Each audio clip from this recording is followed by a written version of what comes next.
నమస్తే మేడం. నమస్తే సార్. ఒక గ్రామీణ ప్రాంతం నుంచి వచ్చి ఒక మంచి అత్యున్నతటువంటి ఉద్యోగం అనేటువంటిది ఆంధ్రప్రదేశ్ ప్రభుత్వం నిర్వహించినటువంటి ఏపీపీఎస్సీలో సాధించడం, దట్టు యూపీఎస్సీ 2 సార్లు ఇంటర్వ్యూ వరకు వెళ్ళడం చాలా గర్వకారణం మేడం. మీ గురించి ఇంట్రడ్యూస్ చేసుకుంటాను ma'am. First of all sir, my name is Yamuna Kumari sir. నాది ఎంఎస్సీ ఫిజిక్స్ కంప్లీట్ అయిపోయింది 2014. నెక్స్ట్ మాది Nandyal district Dhone mandal sir.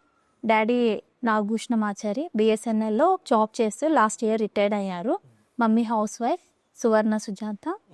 So ఇది ఫ్యామిలీ బ్యాక్గ్రౌండ్ సార్. నా యూపీఎస్సీ జర్నీ అనేది 2018 నుంచి స్టార్ట్ అయ్యింది. సో కానీ నాకు సీసాట్ పేపర్ ప్రాబ్లం ఉండడం వల్ల మల్టిపుల్ అటెంప్ట్స్లో ఫెయిల్యూర్స్ అట్ ద ప్రిలిమ్స్ లెవెల్లో. తర్వాత ఇంకా మెయిన్స్ క్వాలిఫై అయిన నెక్స్ట్ ఇంటర్వ్యూ లెవెల్ వరకు వెళ్ళాను.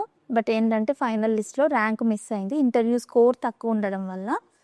సో తర్వాత ఇంకా ఏపీపీఎస్సీ అటెంప్ట్స్ ఇచ్చాను. 2023లో ఏపీపీఎస్సీ గ్రూప్ 1 కండక్ట్ చేసిన దాంట్లో ఇంటర్వ్యూ వరకు వెళ్ళాను.